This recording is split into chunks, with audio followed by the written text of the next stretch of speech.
ঘটনাস্থলে আমাদের স্টেট থেকে একটি টিম পাঠানো হচ্ছে। তারা আজকে বিকালে সেখানে পৌঁছে যাবে। বাগডোগরা হয়ে ঘটনাস্থলে যাবে। আমাদের রাজ্যের যদি সেখানে কোনো ক্যাজুয়ালিটি বা দুর্ঘটনাজনিত কোনো কারণে ইনজুর্ড হয়ে থাকে, তাদের দেখভাল করা, তাদের ট্রিটমেন্টের ব্যবস্থা করা, রেস্কিউ ইত্যাদি ব্যাপারে তারা সাহায্য করবে। সেখানে অলরেডি রেলওয়ে কর্মচারীরা আছেন এবং স্থানীয় প্রশাসনের কর্মকর্তারা রয়েছেন, সেখানে কাজ চলছে।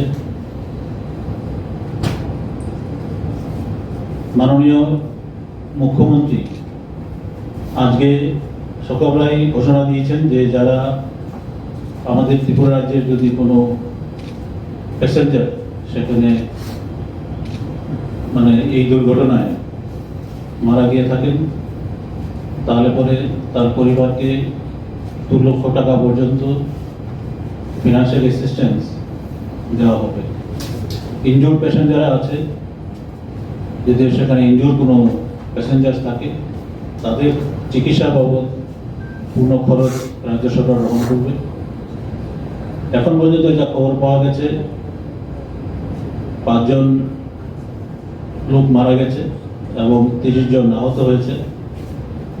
ত্রিপুরা থেকে কেউ মারা গেছে বা আহত হয়েছে এখন পর্যন্ত আমাদের কাছে এরকম কোনো খবর আসেনি। রাজ্য সরকার এখন পর্যন্ত বিভিন্ন অ্যাঙ্গেলে মনিটরিং করে চলছে।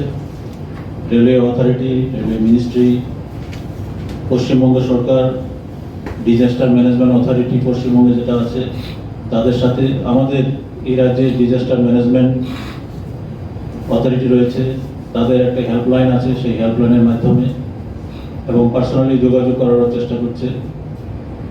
আমাদের মাননীয় চিফ সেক্রেটারি, ট্রান্সপোর্ট সেক্রেটারি, সবাই আমরা প্রতিনিয়ত খবরাখবর নেওয়ার চেষ্টা করছি। আপনাদের কাছে অনুরোধ থাকবে যে আপনারা নিজেরাও যদি কোনো কিছু জানেন তাহলে রাজ্য সরকারের গোচরে আনার চেষ্টা করবেন। আমাদের যে হেল্পলাইনগুলি রয়েছে, স্টেট ইমার্জেন্সি অপারেশন সেন্টার, এটার নাম্বার 3টি নাম্বার আছে, 1070,